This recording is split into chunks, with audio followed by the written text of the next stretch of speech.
rapat ini tidak memerlukan quorum karena dalam rapat ini tidak mengambil keputusan, tetapi hanya menampung aspirasi maupun berdiskusi, maka perkenankanlah kami membuka rapat ini dan rapat dinyatakan terbuka untuk umum. Selanjutnya, kami menyampaikan terima kasih kepada seluruh tamu yang telah hadir di ruang rapat ini untuk tetap senantiasa menjaga protokol kesehatan sesuai agenda yang telah disepakati, bahwa acara rapat hari ini adalah rapat dengar pendapat umum atau audiensi, yaitu penyampaian aspirasi. Rapat kita akhiri nanti pada pukul 11.30 ya. Sepakat ya. Bismillahirrahmanirrahim. Assalamualaikum warahmatullahi wabarakatuh.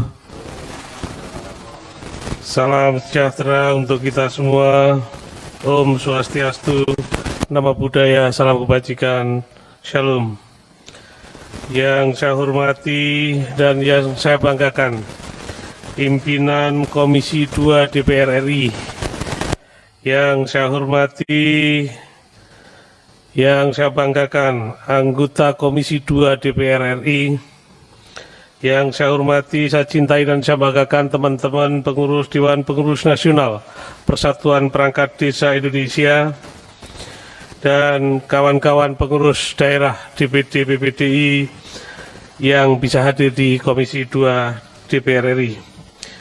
Pimpinan, yang pertama dan utama tentunya marilah kita senantiasa memanjatkan puji syukur kehadirat Allah Tuhan Yang Maha Esa yang telah berkenan memberikan waktu kepada kita untuk bersilaturahmi dalam keadaan sehat tanpa aral suatu apa.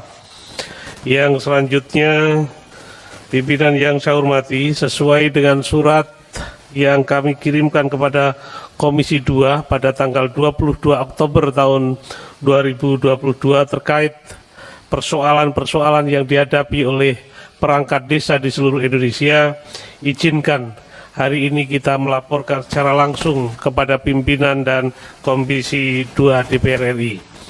Yang pertama, lahirnya Undang-Undang Nomor 6 Tahun 2014 tentang Desa memberikan perubahan yang sangat besar dalam rangka pembangunan dan kesejahteraan masyarakat pedesaan. Prinsip kesejahteraan harus diletakkan dalam kerangka keadilan dan kesejahteraan rakyat secara lebih luas. Rakyat dalam arti ini adalah konsepsi politik yang merujuk pada kepentingan publik secara keseluruhan di pedesaan. Pimpinan yang saya hormati, sesuai dengan ketentuan Undang-Undang Nomor 6 Tahun 2014 bahwa pemerintah desa itu adalah kepala desa dan perangkat desa. Yang disebut dengan perangkat desa adalah kesekretariatan yang dipimpin oleh seorang sekretaris desa yang kemudian dibantu oleh para kepala urusan. Selanjutnya, pelaksana kewilayahan atau yang disebut kepala dusun. Yang selanjutnya adalah pelaksana teknis, yang itu semua adalah satu kesatuan yang disebut aparatur pemerintah desa. Sesuai dengan ketentuan Undang-Undang Nomor 6 Tahun 2014 bahwa pemerintah desa, kepala desa itu dipilih secara demokratis dan memiliki masa jabatan 6 tahun dan dapat dipilih untuk 3 periode selanjutnya. Sementara aparatur pemerintah desa atau perangkat desa yang terdiri dari kesekretariatan, pelaksana kewilayahan atau kepala dusun dan pelaksana teknis adalah aparatur yang direkrut melalui proses tes yang memiliki masa jabatan hingga 60 tahun, hingga berusia 60 tahun. Pimpinan yang saya hormati, mencermati pelaksanaan Undang-Undang Nomor 6 Tahun 2014 sampai dengan pelaksanaan PP 43 sampai dengan PP 47 yang selanjutnya Permendagri tahun 2000 nomor 67 tahun 2017, seharusnya masalah jabatan perangkat desa sudah jelas dan terang benderang bahwa masa jabatan perangkat desa adalah sampai dengan usia 60 tahun. Tetapi kemudian yang kita temui di berbagai daerah di seluruh negeri ini masih banyak masa jabatan perangkat desa yang diangkat dan diberhentikan sesuai kehendak kepala desa. Tentu ini menjadi tidak sesuai dengan amanat undang-undang, juga termasuk PP 43 yang kemudian dirubah menjadi PP 47, termasuk juga Permendagri 67 tahun 2017. Pimpinan dan anggota Komisi 2, aparatur pemerintah desa ini memang sangat sedikit yang memperhatikan bahwa aparatur pemerintah desa ini sebenarnya memiliki tanggung jawab yang luar biasa. Mereka memproses dari nol hingga jadi. Ini adalah aparatur pemerintah desa yang kami sebut di depan, yakni baik dari kesekretariatan, kewilayahan, sampai dengan pelaksana teknis. Misalkan pabrik, pimpinan saya katakan prosesnya ini ada di aparatur pemerintah desa. Seperti saat sekarang, mohon maaf dan mohon izin, sebenarnya dusun saya saat ini bencana alam, dan kami yang terdepan harus melaksanakan tugas kebencanaan alam, bagaimana mengevakuasi, bagaimana menyelamatkan harta benda yang harus kita selamatkan. Semua ada di beban perangkat desa. Namun karena hari ini saya diundang oleh Komisi 2, maka kita serahkan ke teman-teman di sana untuk mengelola, dan kita hadir di sini untuk sekaligus menyampaikan bahwa peran perangkat desa baik dalam penanganan bencana, pembangunan, sampai dengan pelayanan publik, ibarat kata bekerja mulai dari matahari terbit hingga matahari terbenam, melayani masyarakat mulai kelahiran sampai ke pemakaman. Itu yang dilakukan oleh perangkat desa. Namun sayang sampai hari ini nasib perangkat desa sebelum seberuntung dengan profesi-profesi yang lain. Kami bekerja juga untuk negara. Kami membangun negeri melalui desa, dan tentu saja kita juga memiliki keluarga yang harus kita jamin kesejahteraannya, kita jamin pendidikannya, kita jamin kesehatannya dan kebutuhan hidup sehari-hari. Tentu saja perangkat desa sama juga dengan profesi lain butuh disejahterakan. Namun sesuai dengan ketentuan PP 19 tahun 2019 tentang penghasilan tetap bagi perangkat desa, di mana penghasilan tetap perangkat desa itu setara golongan 2A. Celakanya, inilah yang kemudian menjadi keprihatinan kita bersama. Perangkat desa yang bekerja 30 tahun, gajinya sama dengan mereka yang bekerja 30 hari. Ini tentu saja menjadi keprihatinan kita bersama, dan kita berharap ini segera ada keadilan untuk perangkat desa. Karena sekali lagi perangkat desa adalah bagian dari sebuah sistem terselenggaranya pemerintahan di level terbawah, yakni di desa. Sekali lagi tadi di awal saya sampaikan, merekalah yang memproses segala urusan mulai dari belum jadi hingga jadi. Bahkan mereka juga inisiator pembangunan dalam rangka membangun desanya. Mungkin itu dari yang perlu saya sampaikan pimpinan, tapi ada surat dari kawan-kawan di daerah yang mereka juga minta untuk dibacakan. Mohon izin untuk dibacakan. Kalau waktunya disampaikan aja. Ini kan sudah lebih 5 menit nih. Siap. Tadi di waktu 15 menit, Ketua. 5 menit atau 15 menit? 15 menit tadi. 15 menit. Jadi agar kami, karena kawan-kawan dari luar Jawa memang hanya kirim ini yang minta dibacakan, dan mereka ingin mendengarkan kalau apa yang diusulkan sampai di gedung ini. Begitu, Ketua. Ya, nggak apa-apa, silakan. Cuma kalau 15 menit. Tadi kita jam 11.30 nih. Siap. Kita diskusinya malah malah aja sedikit. Kita yang penting. Tolong penting kan disampaikan, nanti kan secara tertulis kan lebih enak juga kita baca. Siap. Saya kira poin-poin aja. Hanya saja sekali lagi teman-teman juga pengen disebut di ruang sidang ini. Kalau perlu namanya sebut aja. Oh, siap. Oke. Jadi dari Nias nanti kita akan serahkan. Yang bertanda tangan adalah Ketua Dewan Pimpinan Daerah Persatuan Perangkat Desa Kabupaten Nias, Herman Marupu SPD. Nanti akan kita serahkan ke pimpinan. Kemudian dari Jawa Tengah yang ditandatangani oleh Ketua DPW Provinsi Jawa Tengah oleh Pak Mukroni SE.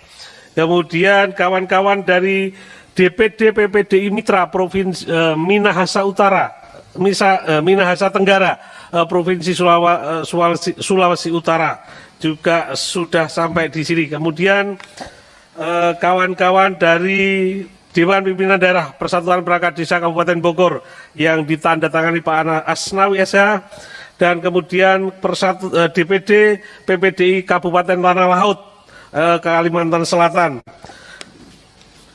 dan kawan-kawan dari Padang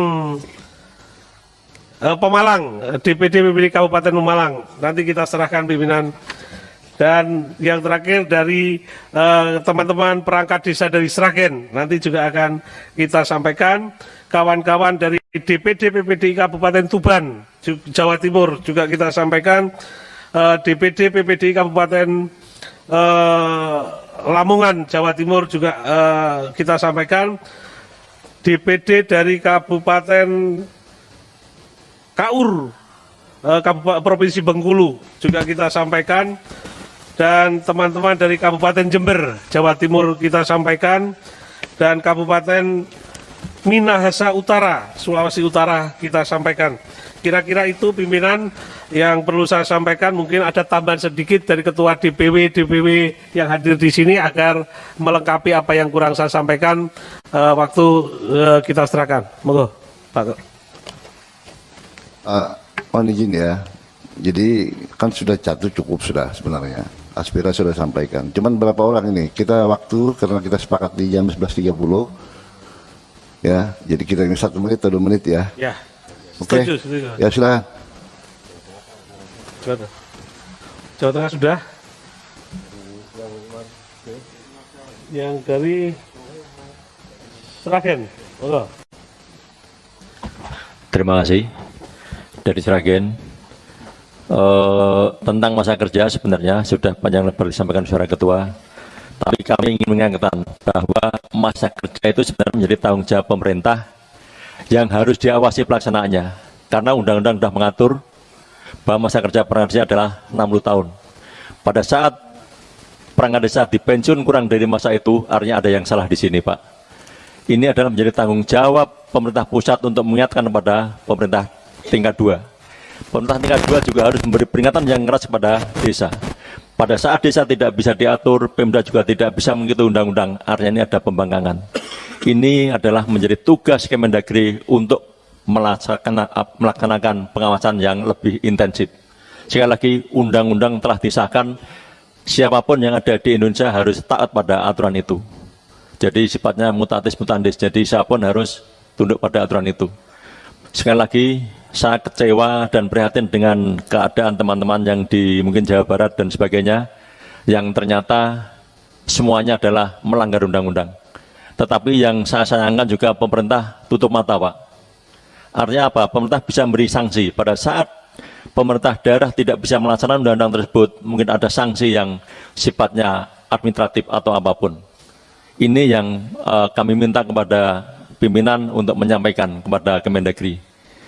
Kemudian sekali lagi bahwa dengan adanya gaji perangkat desa, tujuan utamanya adalah mensejahterakan. Tapi faktanya, Pak, itu menghilangkan namanya ajas rekognisi. Jadi bengkok dan sebagainya diudik-udik, Pak. Jadi nuwun sewu, pada saat gaji diberikan, bengkok tetap itu adalah sebagai alat sosial. Karena kalau di tempat kami, lahir, rabi, mati, atau kelahiran, kemudian pernikahan, mati, itu adalah semuanya pakai nyumbang beras, Pak. Pada saat bengkok itu harus dilelang dan sebagainya, itu adalah menghilangkan ajas pengakuan terhadap desa. Tujuan utama kita dapat gaji sedikit, Pak, karena hanya sekitar 2 juta lebih sedikit. Tapi bengkok hilang itu menjadi masalah yang sangat luar biasa bagi kami.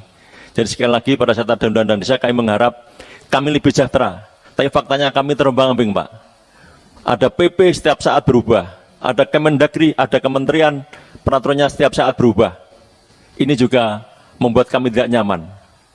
Undang-undangnya tidak pernah berubah sampai saat ini, tapi pelaksanaan di lapangan selalu berbeda. Ini adalah menjadi tanggung jawab pemerintah di tingkat pusat. Utamanya nanti mohon diingatkan kepada pemerintah lewat Dewan ini, supaya nanti Kemendagri lebih intens dalam mengawasi pelaksanaan undang-undang tersebut. Saya kira mengingat waktu, Pak, sebenarnya masih panjang. Terima kasih. Assalamualaikum warahmatullahi wabarakatuh. Lagi dari Jawa Timur, Ketua. Satu saja. Oke, silakan. Ini kalau perlu kita perpanjang aja ya waktunya lagi nih. Sampai jam berapa kita kalau Halo. jadwal pertemuan nanti? Ya. Jadi Pak, nanti kami ini ada 3 kali rapat Pak. Kalau nanti lagi, Pak. sampai siang, jadi kita harus betul-betul efektif nih soal waktu ya. Terus Cuma menambahi Pak Ketua. karena kita tiga kali rapat nih Pak kita ini. Hari ini 3 kali rapat sampai jam 1 itu ada lagi tamu. Ya oke, silakan. Terima kasih atas waktunya Bapak Pimpinan. Assalamualaikum warahmatullahi wabarakatuh. Terima kasih atas waktunya Bapak Pimpinan. Cuma menambahi saja bahwasanya apa yang disampaikan oleh Bapak Ketua Umum dan disampaikan oleh Dasra jadi sangat benar. Kami tidak perlu mengulas kembali. Yang kami usulkan yang lain Bapak Pimpinan bahwasanya kemarin dari organisasi Abdesi itu menyampaikan kepada pemerintah Kementerian Dalam Negeri yang isinya adalah di poin keempat adalah masa kerja, masa bakti perangkat desa adalah sama dengan masa bakti kepala desa. Itu yang sangat bertentangan dengan Undang-Undang Nomor 6 Tahun 2014. Jadi, tapi kami yakin itu tidak akan terjadi. Ini bukti bahwasannya Komisi 2 adalah bapak kita yang sangat baik, bapak ibu kita yang sangat baik, jadi kita diundang. Itu sangat meresahkan Bapak. Bayangkan kalau ketika ganti kepala desa, ganti perangkat desa, itu tatanan yang bagaimana? Ternyata itu disampaikan, walaupun sudah diklarifikasi oleh beliaunya Bapak Ketua Abdesi, tapi itu tetap menjadi gejolak di bawah Bapak. Dan kami mohon ketika itu besok menjadi draft, karena itu kenapa menjadi suatu yang sangat meresahkan kami di bawah, karena itu juga pernah disampaikan oleh Dewan yang lain Pak, DPD RI Bapak, bahwasanya draft itu pernah muncul masa kerja perangkat desa adalah sama dengan masa kerja kepala desa. Itu sangat memprihatinkan bagi kami, dan saya yakin ketika itu masuk ke meja Komisi 2 kami yakin akan ditolak karena itu sangat mengecewakan Bapak. Terima kasih, dan kami harap itu tidak akan terjadi karena akan terjadi insya Allah jutaan perangkat desa akan turun ke Jakarta untuk mendemo itu. Terima kasih. Assalamualaikum warahmatullahi wabarakatuh. Penutup Ketua. Penutup. Ya, Ya. ini penutup betul-betul Ya, penutup penutup. Pak ya. Siap, Ini udah 25 menit nih. Oke, siap. Terima kasih pimpinan. Akhirnya dari apa yang menjadi poin audiensi hari ini saya sampaikan permohonan agar kami perangkat desa benar-benar dilindungi oleh Komisi 2 sehingga tidak ada lagi pemberhentian perangkat desa yang tidak sesuai dengan ketentuan undang-undang. Seperti yang disampaikan oleh Sragen, benar. Sepertinya pemerintah daerah nggak mengambil peran dalam bagaimana menjalankan undang-undang ini. Seperti di Kabupaten Kaur pimpinan, ini daftarnya sekali pemberhentian sekian. Jadi mohon ini nanti kita sampaikan kepada pimpinan untuk selanjutnya mohon kami dilindungi. Sekian, terima kasih. Ya, oke, terima kasih dari pimpinan Dewan Pengurus Nasional Persatuan Perangkat Desa. Jadi kita ini Komisi DPR, Komisi 2 ini, anggota DPR itu tugasnya memang menampung aspirasi sekaligus memperjuangkan. Jadi tidak saja menampung tapi memperjuangkan sesuai dengan kapasitas kita, kemudian sesuai dengan rasionalitas. Ini kan kebutuhan-kebutuhan yang menjadi perhatian kami. Kita akan dengan dengar pendapat dengan Kementerian Negeri, kita akan pertanyakan itu. Sehingga muncul sebuah kebijakan-kebijakan yang berorientasi kepada kepentingan semua orang. Semua orang. Ini kan semua orang, khususnya perangkat desa. Saya kira terima kasih aspirasinya, dan ini kita ketahui sama sekali karena terus terang saya ini pernah jadi camat Pak, jadi ngurus perangkat desa ini lama.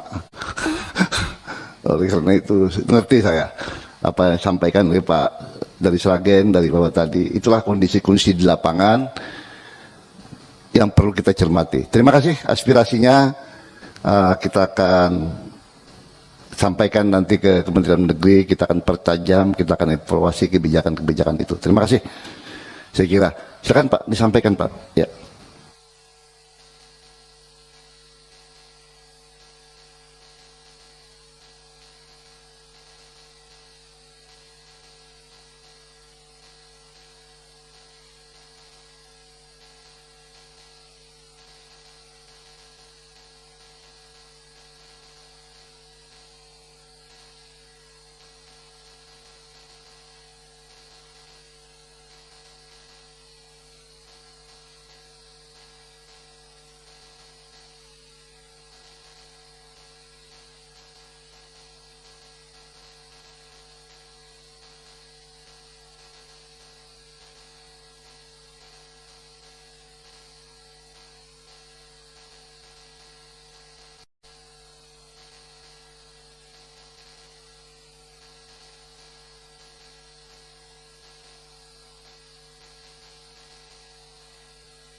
Yang dari komunitas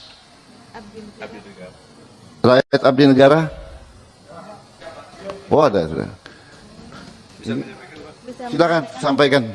Biar sambil dengar ya. Sebagai cuman mungkin Bisa pindah tempat. pindah dulu ya, kira-kira gitu. Nanti kita foto bersama supaya sama-sama abdi negara nih kita.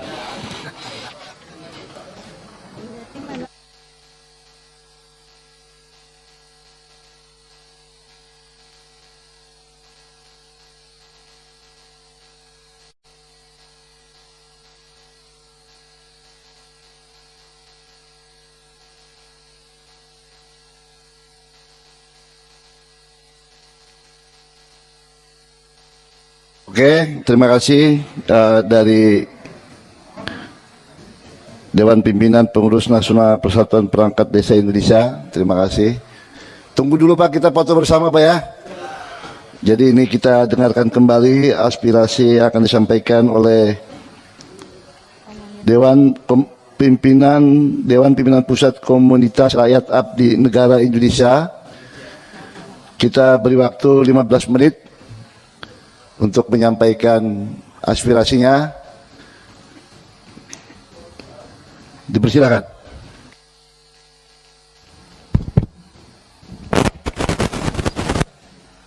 Bismillahirrahmanirrahim. Assalamualaikum warahmatullahi wabarakatuh. Selamat siang, salam sejahtera bagi kita semua. Om Swastiastu, Namo Buddhaya, salam Pancasila, salam merdeka. Yang kami hormati Bapak Pimpinan Sidang, yang kami hormati anggota Bapak Ibu Komisi 2 DPR RI.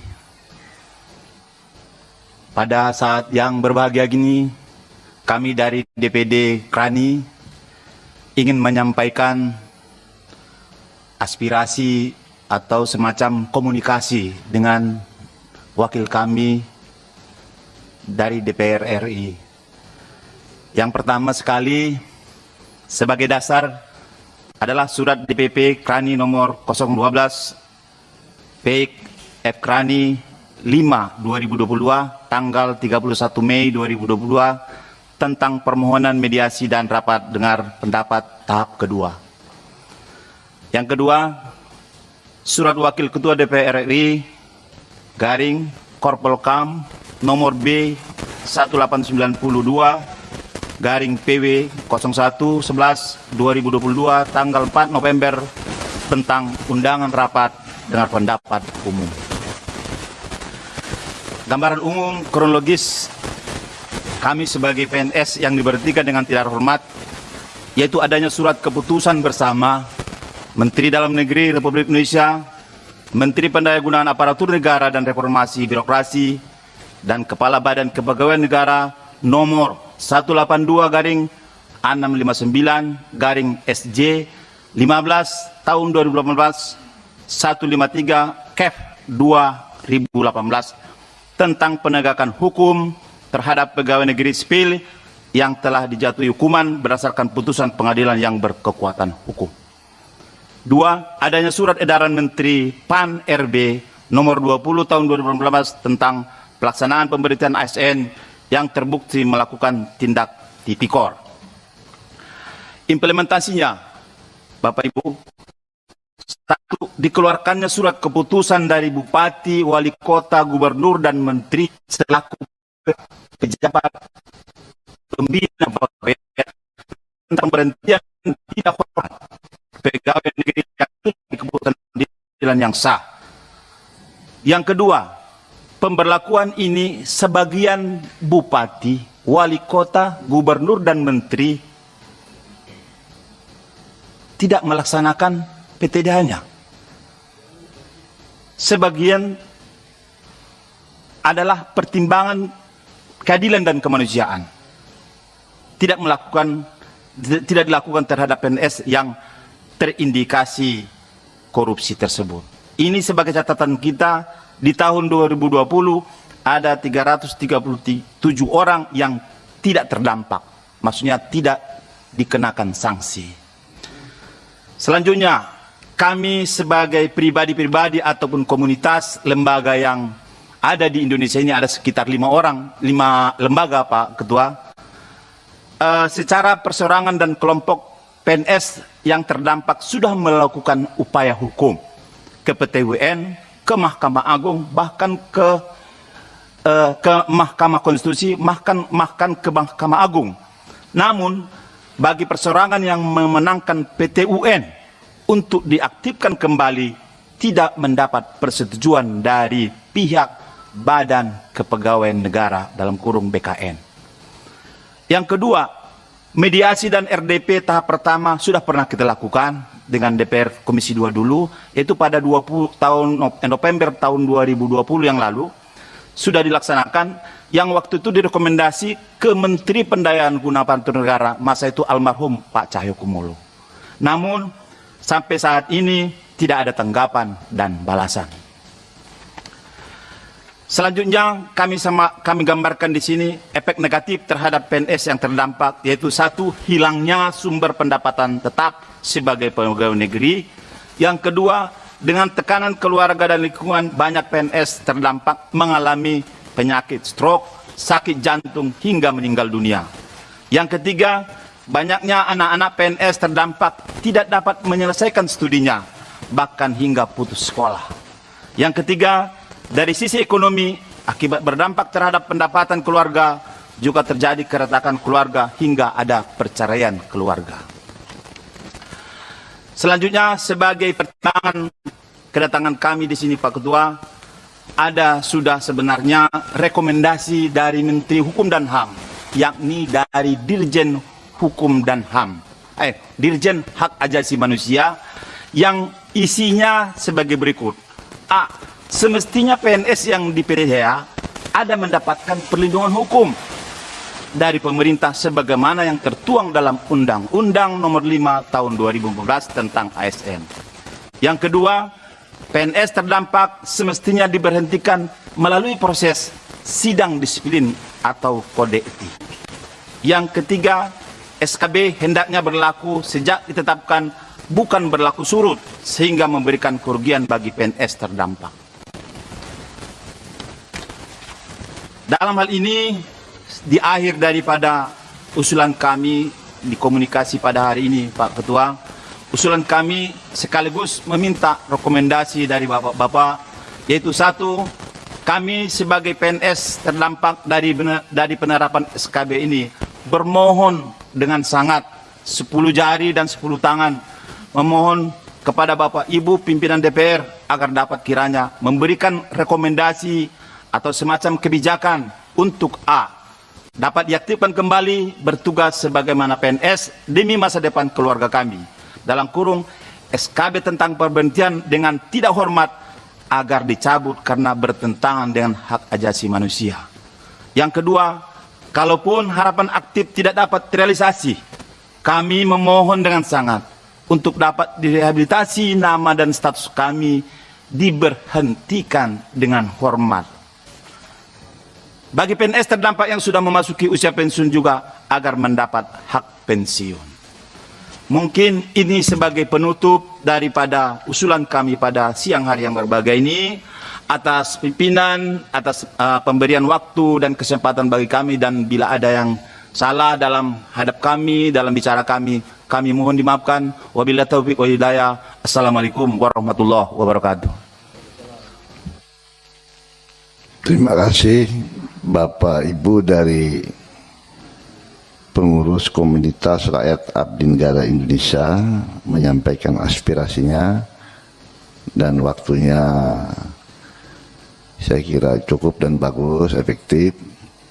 Ya, aspirasi ini memang pasti kami terima dan kami akan selalu jadikan, karena ini bukan keputusan, nanti dalam rapat-rapat komisi itu menjadi keputusan rekomendasi nanti, tapi pada rapat dengar pendapat dengan kementerian-kementerian yang terkait.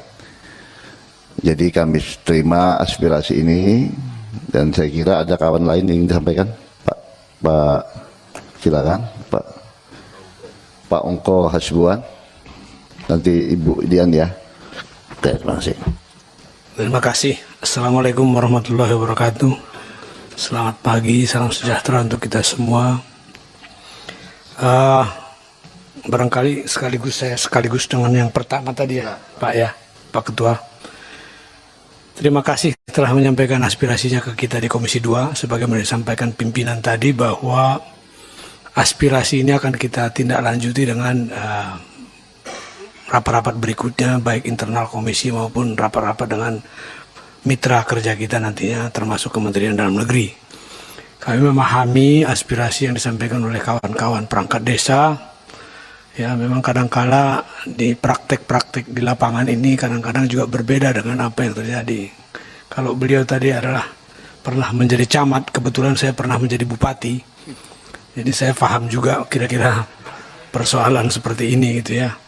Tetapi ya seharusnya memang undang-undang itu dipatuhi oleh semuanya. Tetapi kadang-kadang karena adanya kontradiktori antara satu undang-undang dan peraturan yang lainnya, sehingga kelemahan-kelemahan itu dimanfaatkan sedemikian rupa. Mudah-mudahan nanti sebagaimana disampaikan pimpinan, kami tidak memutuskan dalam hal ini. Kami tampung aspirasinya, akan kita sampaikan kepada mitra-mitra kita nanti maupun dibahas di dalam rapat-rapat komisi. Kemudian kepada kawan-kawan dari Dewan Pimpinan Pusat ya namanya ya tadi ya, Kerani ya Pak ya. Saya prihatin mendengar ini, cuman memang agak apa ya namanya ya, agak sulit juga kita menanggapinya. Karena bagaimana? Karena adanya putusan pengadilan, meskipun disampaikan tadi harus ada sidang kode etik dan sebagainya, seyogianya di dalam negara hukum kita ini memang keputusan pengadilan lebih tinggi daripada sidang kode etik. Akan tetapi begitupun tentunya adanya pelanggaran-pelanggaran atau inkonsistensi dalam pengambilan kejadian di lapangan dalam praktek, itu yang membuat kita kadangkala sebagaimana disampaikan tadi adalah adanya ketidakadilan dalam pengambilan kebijakan atau implementasi kebijakan tersebut.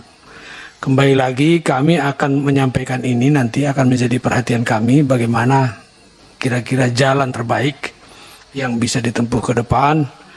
Kita paham dengan apa situasi ini. Kadang-kadang kita memang dalam perjalanan hidup ini kadang-kadang kita hilap dan lupa. Tapi istilahnya kalau hukuman sudah dijalani atau sudah tobat, mestinya harus ada sedikit lah ya penghargaan dan sebagainya. Mudah-mudahan ini nanti mendapat tanggapan positif dari mitra kerja kita yang berwenang dalam hal ini. Kami di Komisi 2 menampung ini sebagai perwakilan daripada bapak-bapak semua atau bapak ibu, dan kita akan sampaikan nanti kepada rapat-rapat berikutnya dan juga terutama dengan mitra kerja kita. Mungkin demikian dari saya ya, mungkin Ibu Dian bisa menambahkan. Terima kasih, kurang lebihnya saya mohon maaf. Billahi taufiq wal hidayah. Wassalamualaikum warahmatullahi wabarakatuh. Ya, terima kasih Pak Ongko. Nah, coba beliau sebelah kanan bupati, di tengah camat, mungkin ini gubernur mungkin ya. Amin. Oke, silakan Bu Dian. Bismillahirrahmanirrahim. Assalamualaikum warahmatullahi wabarakatuh. Selamat pagi semuanya, salam sejahtera. Pada hari ini, alhamdulillah ya, sudah ketemu kami, sudah lega ya. Insya Allah kami selalu menampung semua aspirasi dari warga negara Indonesia. Saya juga warga negara Indonesia. Saya sering beraspirasi dan hari ini kita menerima aspirasi dari masyarakat. Yang perlu saya garis bawahi untuk Dewan Pengurus Nasional Perangkat Desa, di sini sebenarnya cuma butuh sinergitas saja, sinergi antara pemerintahan pusat, keputusan, dan pemerintahan daerah. Jadi undang-undang itu masih berlaku, tinggal nanti bagaimana kita bersinergi dengan keputusan di pemerintahan daerah. Insya Allah simpel. Ya, mudah-mudahan aspirasi ini nanti bisa kita sampaikan langsung ketika kami RDPU dengan Kementerian Dalam Negeri. Doakan saja ya Pak ya. Yang kedua tentang ini, yang komunitas relawan abdi negara Indonesia. Untuk hal ini Pak, memang ada keputusan yang mengikat Dan keputusan ini sebenarnya harus ada undang-undang yang menyertakan juga. Jadi kita hidup ini di negara yang mempunyai peraturan dan perundang-undangan, dan kita pasti terikat dengan itu. Jadi kalau memang ada keinginan seperti yang disampaikan tadi, ini menurut saya bukan hal yang mudah kita untuk berjuang. Jadi perjuangan tetap harus ada. Kita akan sampaikan, dan bagaimana dengan undang-undang yang sudah berlaku, pasti harus ada keputusan-keputusan lain yang menghilangkan ikatan yang sudah ada. Mungkin itu saja dari saya. Intinya kami menerima semua aspirasi dari masyarakat, dan mudah-mudahan kami bisa menyampaikan langsung ketika kita rapat dengan Kementerian Dalam Negeri. Begitu ya Pak. Mungkin itu saja dari saya. Wassalamualaikum warahmatullahi wabarakatuh. Terima kasih Bu Dian. Jadi Bapak Ibu semua, yang Jum ada yang mau sampaikan, yang Jum? Nah, jadi begini, kami itu memahami sudut pandang, aspirasi berkembang dari beberapa sudut pandang, dan kebenaran mutlak memang tidak ada. Nah, oleh karena itu, ketika kami menerima Bapak Wakil Rakyat dengan sudut pandang yang lain, ini bagian daripada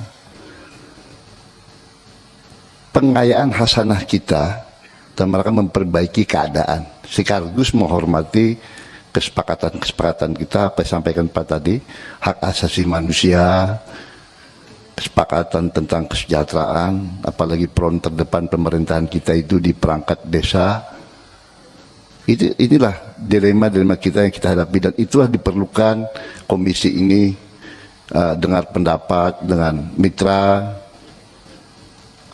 penerimaan aspirasi dalam rangka kita memahami persoalan bangsa ini secara keseluruhan. Nah, oleh karena itu kami menghargai, mengucapkan terima kasih yang sebesar-besarnya kepada kawan-kawan semua yang bersedia datang ke lembaga ini. Bapak masih percaya dengan kami bahwa kita masih ada dan bangsa ini harus tetap ada, dan kita adalah negara demokrasi yang bisa memahami perbedaan-perbedaan itu. Saya kira terima kasih Pak. Izin, Bapak menyampaikan. Ya, oke. Saya Pak, izin Pak. Ini kita batasi tadi Pak ya, sampai jam 11.30. Sebentar, saya tentukan kita batasi waktu karena harus dibatasi waktu. Ya. Oke. Ini jam, sebentar Pak ya, bentar. Jam 11.30 kita akhiri, ini sudah jam 11.30, tinggal 6 menit lagi. Nah, silakan 6 menit, 2 menit ya, ya. Pak, silakan. Iya. Ya, 3 orang sudah ya, kita catat ya. Iya, saya dulu. Sebentar, saya ngatur Pak. Oh ya. 2 menit, 2 menit, 2 menit, oke? Oke, terima kasih. Ya, terima kasih pimpinan atas waktu yang diberikan. Yang pertama adalah perjalanan kami sudah cukup panjang Pak Ketua, anggota DPR, Ibu, Bapak, mulai dari PT TUN, terus proses kasasi dan banding itu setelah kami ada sebagian teman-teman kami dari 34 kabupaten 514 orang ini tersebar di seluruh wilayah Indonesia. Setelah berlakunya SK 3 Menteri ini 2018, teman-teman yang sudah vonis sudah menjalankan tugas kembali 2016, 14 sebelumnya, kok kenapa berlaku? Di mana lagi kami harus mengadu Bapak Ibu? Saya kira Bapak Ketua, teman-teman anggota DPR RI, bahwa produk undang-undang diundangkan sejak tanggal ditetapkan, bukan berlaku surut. Yang selanjutnya Pak Bupati mungkin tadi ada pengalaman Pak. Kok kenapa Pak? Gubernur wali kota ada yang melakukan dan ada yang tidak melakukan. Sanksi apa yang diberikan kepada mereka yang tidak melakukan? Baik-baik aja Pak. Malah mereka Pak. Ini yang sangat ironis Pak. Bapak Ibu, di mana lagi kami harus mengadu, Pak, kalau bukan kepada wakil kami di DPR RI ini. Inilah yang menjadi dasar kami, Pak. Yang kami sudah kembali di putusan pengadilan pun yang kami udah jalankan. Kami udah dihukum badan, Pak. Kami udah jalani, Pak. Kok tiba-tiba Oke, Pak. kami udah jalani ini, Pak. Sudah. Inilah yang menjadi curhatan hati kami, Pak. Oke, Terima sudah kasih, paham kami, Terima Pak. kasih. Ini memang Ya. saya paham sekali. Matikan Pak, tolong Pak. Ya, jadi kita paham sekali ini aspirasi ini memang sampean yang alami. Kita juga bisa merasakan dari jeritan sampai ke sini juga alami. Oke, silakan yang dari beliau. Ya, silakan dulu. Bentar Pak ya, nanti ketiga. Oke.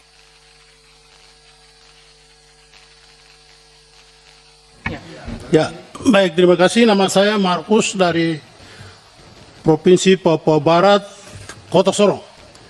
Ya, jadi yang Pak Ketua yang saya hormati dan teman-teman sekalian, ada 3 hal yang saya ingin sampaikan. Tadi pagi ditelepon oleh teman-teman saya bahwa khusus untuk Papua, kami ini telah mengabdikan diri di daerah yang terpencil demi NKRI, demi Merah Putih. Berhari-hari kita jalan kaki untuk melaksanakan tugas ketika kita di kecamatan. Lalu masalah sepele ini lalu kami diberhentikan. Bagaimana dengan pengabdian kami yang bertahun-tahun untuk NKRI itu? Itu yang pertama. Yang kedua, ya, saya ingat pernyataan Gus Dur lah, orang Papua semua ingat. Gus Dur bilang orang Papua minta apa saja di Republik ini harus dilayani. Satu saja yang tidak bisa, yaitu minta merdeka. Ya, kami tidak minta merdeka. Kami minta kami diaktifkan kembali sebagai ASN. Titik. Demikian. Pak, terima kasih, luar biasa ini. Papua memang daerah khusus, Pak. Kita ini bikin undang-undang Papua, undang-undang Papua Barat Daya, Papua ini 7 provinsi. Memang khusus nih. Ini saudara kita, saudara khusus. Ya, oke, terima kasih Pak ya. Selanjut Pak, silakan. Terima kasih Pak Pimpinan. Saya Emil San Pak dari Bengkulu. Jadi saya berdampak kena SKB 3 Menteri Pak. Maksud saya begini Pak, jangan dipukul rata kami ini semua tipikor Pak. Karena kami ini, seperti saya, ini panitia PHO Pak. Kerja di ujung, kami kerja sesuai SK, tapi dianggap harus bertanggung jawab terhadap kerugian negara. Kami ini udah ini Pak, udah kerja cuman sehari Pak. Dan terkadang ada konsultan pengawas yang tidak bekerja Pak. Yang tidak, padahal mereka mengawasi hampir sepanjang proyek, tidak kena. Mungkin ada sesuatu Pak. Dan kami ini termasuk dikriminalisasi Pak. Kami ada sesuatu yang diminta, itu kami tidak bisa penuhi Pak. Akhirnya naiklah kami Pak. Ya itu tadi Pak. Dampaknya ini kalau kami ke pribadi ini nggak masalah Pak. Ini keluarga besar, anak-anak Pak. Itu aja Pak. Mohon jangan dipukul rata kami ini semua korupsi Pak. Karena kami ini cuman pemain apa ya, pengganti atau cuma pelengkap aja Pak. Jadi tolong dievaluasi lagi Pak. Jangan dipukul rata semua Pak.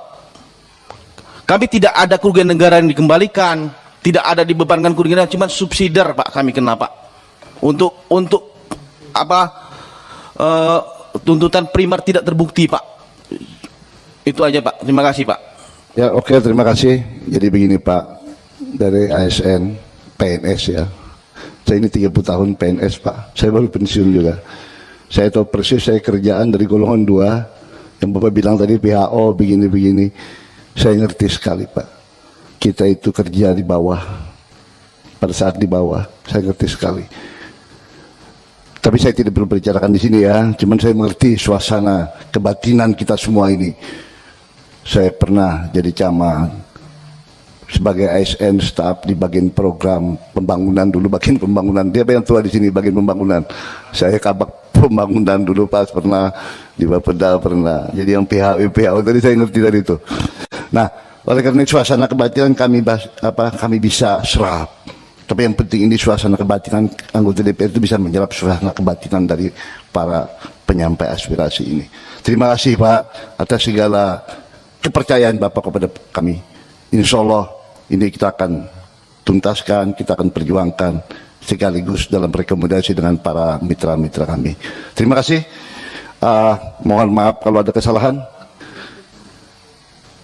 Pimpinan, anggota Dewan yang kami hormati serta seluruh rekan-rekan baik dari pengurus nasional Persatuan Perangkat Desa Indonesia dan DPP Komunitas Rakyat Abdi Negara.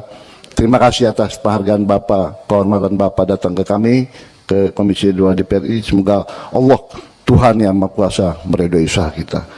Sekian, terima kasih. Rapat saya tutup dengan ucapan Alhamdulillahirabbil alamin.